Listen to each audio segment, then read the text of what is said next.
Operation सिंदूर में कि भारत ने और ताली बजा बजा के कर लिया कब्जा इस्लामाबाद, अब कराची, और अब थोड़ी देर में वहां के मेजर कमांडर जिनके साथ ट्रंप डिनर करते हैं, जिनके साथ लंच करते हैं, उन्हें गिरफ्तार कर लिया। ये सब कहने वाले कौन थे? वही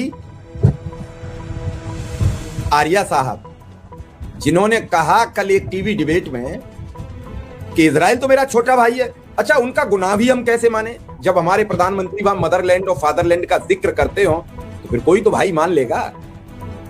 और जब भाई मान लेगा, और उस पर जो ईरान का वाणिज्यिक दूतावास है हैदराबाद में, उन्होंने जो कमेंट लिखा है उसे पढ़कर अब भारतीय लोगों का तो शर्म से सिर झुक जाएगा।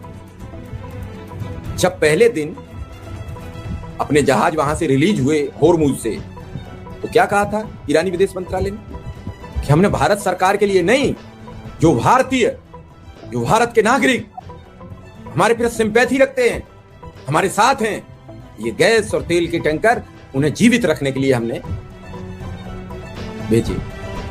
इतनी बड़ी बात कहने के बाद भी भारत के कुछ लोग हैं जो सवाल खड़े करते हैं।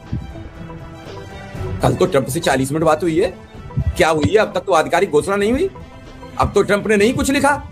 प्रधानमंत्री मोदी भी राहत महसूस कर रहे होंगे, कहीं अंदर की बात न लिख दे तो समस्या उत्पन्न हो जाए। लेकिन मैम, जो वीडियो वायरल है और उस पर जो ईरान के दूतावास ने जो कमेंट लिखा है, उसे आप कैसे देख रही हैं?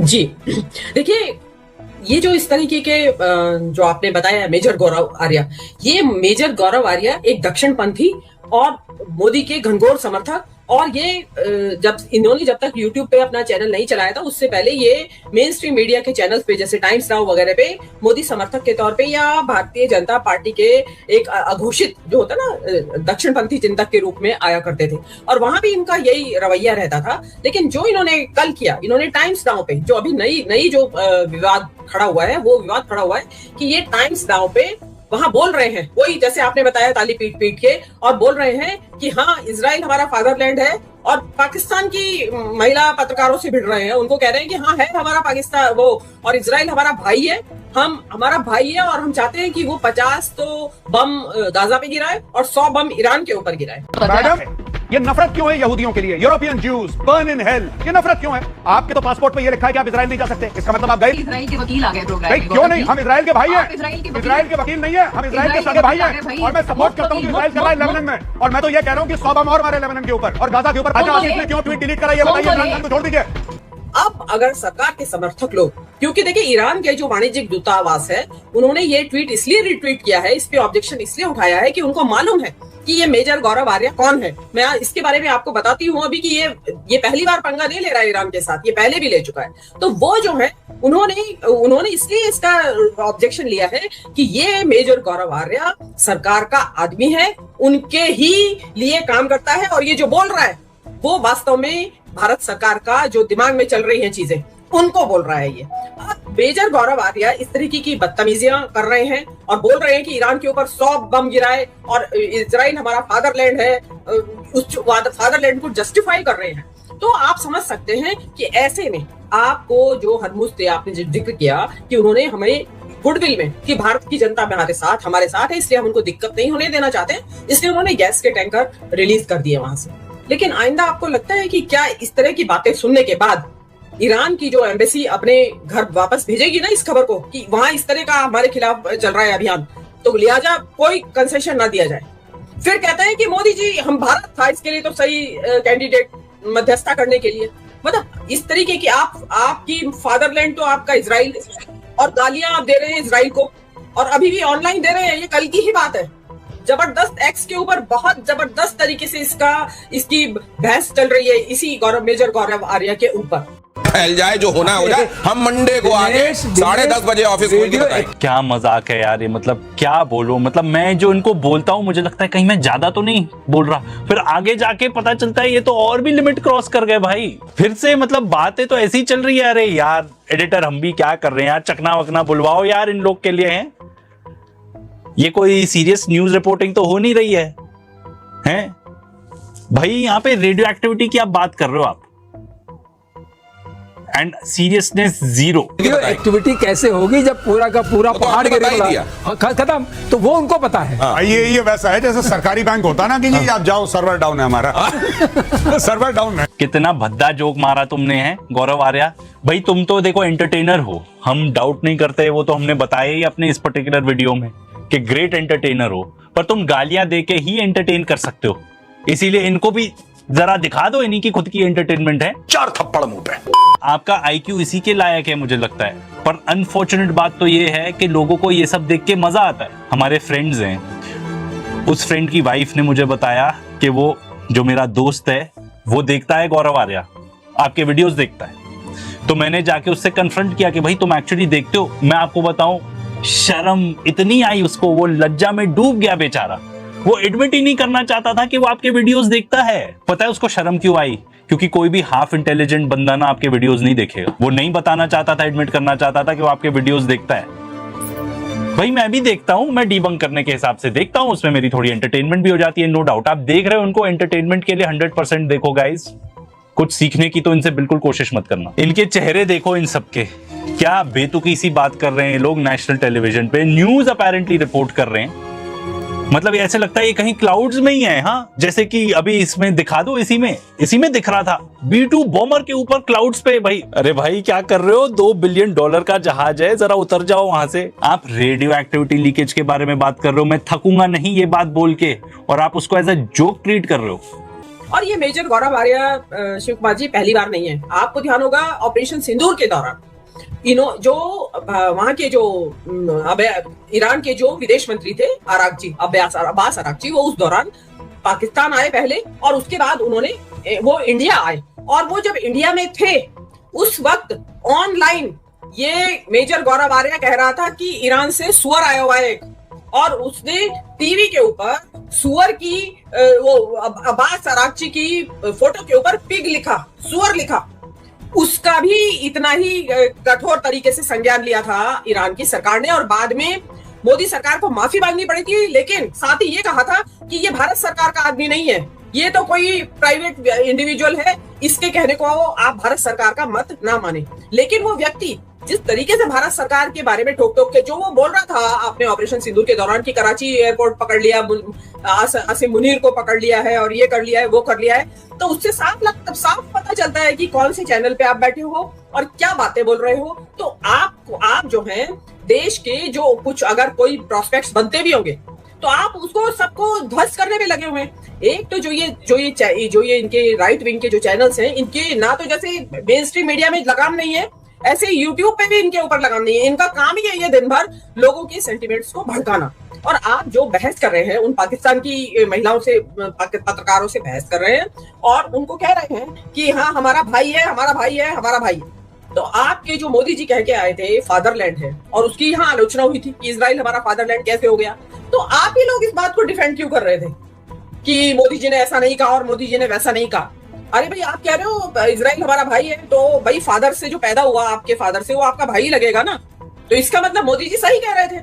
तो और इसका मतलब ये भी है कि आज भी इजराइल के पक्ष में खड़े हैं। सारी दुनिया इजराइल की निंदा कर रही है, अमेरिका के अगेंस्ट है दुनिया इस टाइम। जो नाटो के देश हैं, सारा यूरोप, सारा साउथ अमेरिका, सारे लोग इजराइल के और अमेरिका के अगेंस्ट है। एक अकेला भारत है जो कि इजराइल के साथ खड़ा हुआ है आज भी। और फिर आप कह रहे हैं कि ट्रंप ने फोन किया, शायद दिल्ली में होगी सेकंड राउंड, ये बात चलाई जा रही है। मतलब दिल्ली में सेकंड राउंड वार्ता होगी, ईरान के लोग यहाँ आएंगे, जो कि आप उसके विदेश मंत्री को सुअर कह रहे हैं, और अब आप कह रहे हैं कि इजराइल आपका भाई है। और मुझे तो बहुत दुख होता है यार जब मैं देखता हूँ कि हमारी टीवी मीडिया ना इतने निचले स्तर पर गिर चुकी है, इतने निचले स्तर पे। वैसे मुझे लगता है शायद आप लोग को पता नहीं है कि इंडियन मीडिया का कितना मजाक उड़ाते हैं बाहर के लोग। इनका सबसे इंपॉर्टेंट प्रॉक्सी जो है वो हुथीज हैं, जो कि यमन के साउथ में हैं। तो हो ना हो अगले 10-12 दिन में मौसम देखते हुए सऊदी अरब इस लड़ाई में कूद जाए, हो ना हो। वाह यार क्या प्रेडिक्शन दी है गौरव आर्या, क्या मतलब मजा आ गया यार।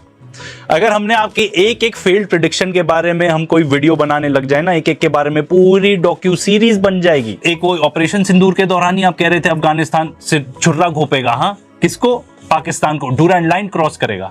देख लीजिए क्या हुआ, कुछ ऐसा हुआ क्या? बिल्कुल भी नहीं। वहां पर पूरा का पूरा अफगानिस्तान के इलाके से पाकिस्तान के अंदर हैप्पी दिवाली होने वाली है। ड्यूरेंट लाइन पे, ये आप लिख के ले लेना। ये हो जाएगा, हफ्ते 10 दिन के अंदर आपको खबर मिल जाएगी कि और अटैक हो गए, और अटैक हो गए, और अटैक हो गए, और अटैक हो गए। रशिया का बैंड बजा हुआ है बहुत बुरी तरीके से, यूक्रेन के साथ फंसा है। रशिया को 3 साल पहले ऐसा लग रहा था, और सही बात है, उस समय हम सबको यही लग रहा था कि रूस आएगा, अंदर वॉक करेगा, 4 थप्पड़ मारेगा और यूक्रेन को टेक ओवर कर लेगा। ऐसा हो नहीं पाया यार। इनके जो 4 थप्पड़ है ना, ये तो एपिक ही है यार, अब क्या बोलो। पर ये जो स्टेटमेंट दे रहे हैं, ये this is wrong on so many levels. इसमें कुछ भी सच्चाई नहीं है। वैसे तो हमने इन डेप्थ कवर किया है ये मैटर, पर बहुत समराइज्ड आपको बता देते हैं। भाई रशिया इजराइल की तरह नहीं है कि जाके कार्नेज कर दे, इतने सारे लोगों को मार दे। एंड उन्होंने एक्चुअली इन्वेड भी कर लिया, इतनी सारी टेरिटरी। इन्वेड करना सिंपल बात नहीं है। इजराइल को ही देख लो, वो तो एक आर्मी के खिलाफ भी नहीं लड़ रहे, एक मिलिशिया के खिलाफ लड़ रहे हैं। एंड यूक्रेन क्या है, यूक्रेन को पूरा नेटो सपोर्ट कर रहा है, फिर भी रशिया टेरिटरी गेन कर रहा है। और क्या वहां पे कुछ भी टेरिटरी इन्वेड कर पाए इजरायलीज गाजा में? बिल्कुल भी नहीं। और अब यूक्रेन तो इतना गिर चुका है कि एक्चुअली एक्ट्स ऑफ टेररिज्म कर रहा है वो रशिया के अंदर। इसके बारे में हमने पूरा वीडियो बनाया है, उसी को चेकआउट कर लेना, डिटेल्स मिल जाएंगी। मीनवाइल एडिटर दे दो यार इनको जरा 4 थप्पड़ मुंह पे। हमें यह भी लग रहा था कि ट्रंप जिस दिन अपना हाथ पीछे खींचेगा, यूक्रेन विल कोलैप्स। अभी तक यूक्रेन कोलैप्स नहीं हुआ है, तो रूस किसी मूड में नहीं। ट्रंप जिस दिन हाथ पीछे खींचेगा यही होने वाला है, पर एक्चुअली ऐसा कुछ भी नहीं हुआ है। और उसका एक सिंपल रीजन है, यहां से पैसा जितना भी जाता है यूक्रेन सब वापस आता है।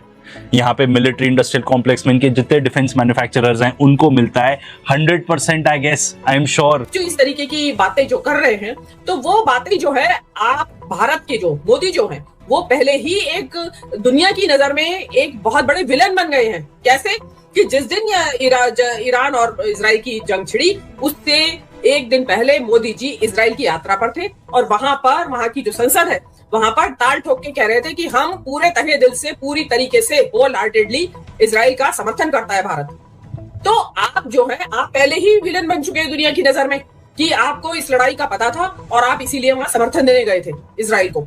और उसके ऊपर से बेजार आ रहे हैं, जैसे आपने, I am sorry to use this word, छुट्टे सांड छोड़ रखे हैं, जो सामने आया उसी को सींग मारने के लिए तैयार है।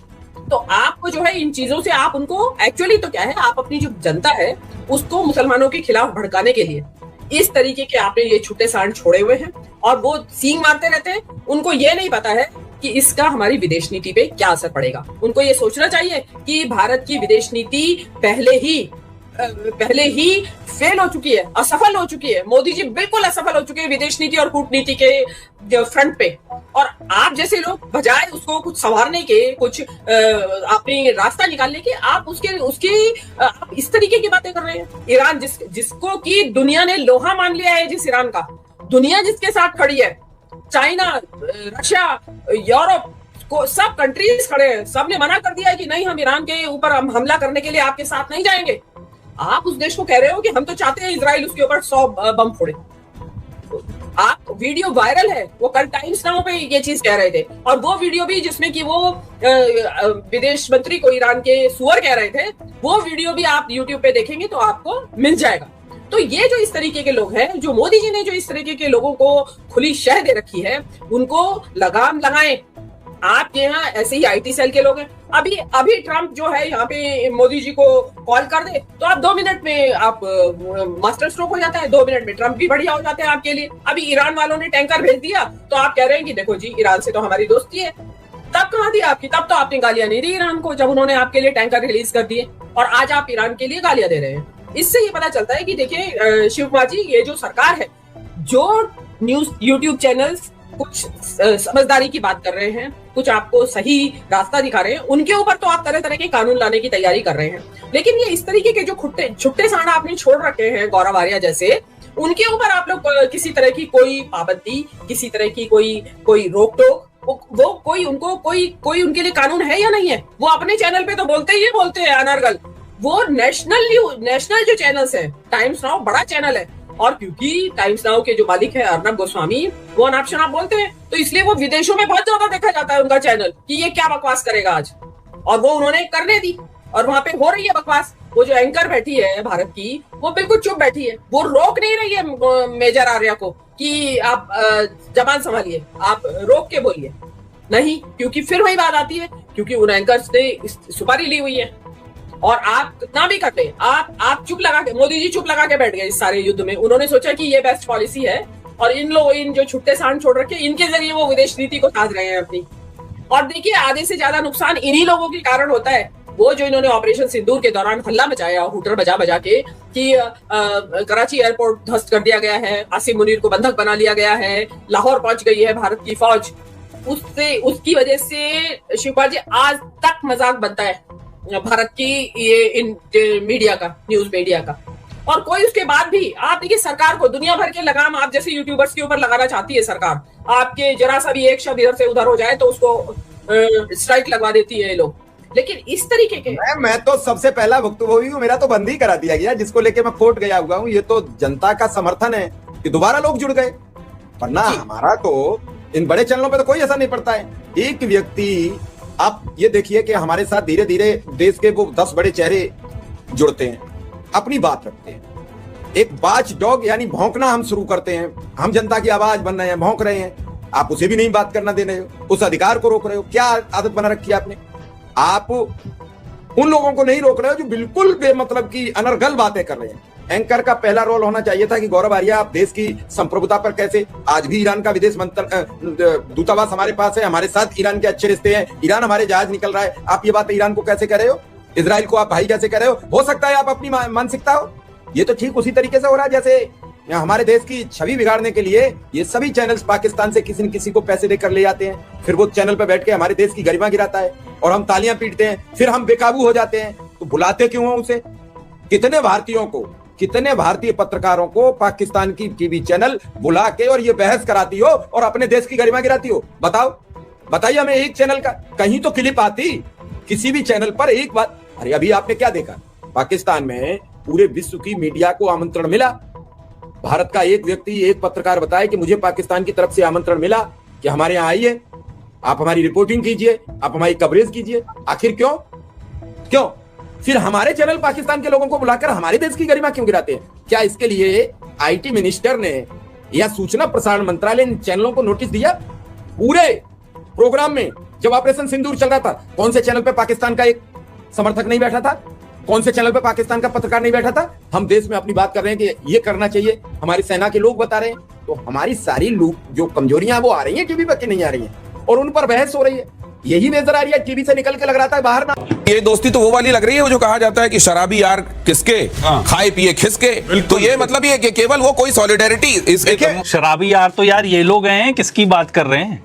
और ये बता रहे हैं कि ईरान हैज नो फ्रेंड्स। एकदम गलत हो आप लोग, एकदम गलत। ईरान के जो फॉरेन मिनिस्टर हैं वो गए थे रशिया पुतिन से मिलने, उन्होंने डेफिनेटली कुछ प्लान वर्कआउट करा, क्योंकि उसके बाद यूएस स्ट्राइक्स होती हैं, कोऑर्डिनेटेड अटैक करते हैं, कतर के साथ कोऑर्डिनेट करके अटैक करता है ईरान, और फिर सीज फायर हो जाता है। क्योंकि सिंपल बात है, यूएस भी नहीं कंटिन्यू करना चाहता था वॉर, उन्होंने देख लिया येमेन में पैसे ही खर्च होने वाले हैं। और जहां तक चाइना का सवाल है, तो ये भी बता दो कि मिलिट्री साइज्ड जेट्स थे जो ईरान में परहैप्स लैंड किए हैं, उन्होंने अपना जो टिकर है, जो अपना रिस्पॉन्डर है, वो बंद कर दिया था।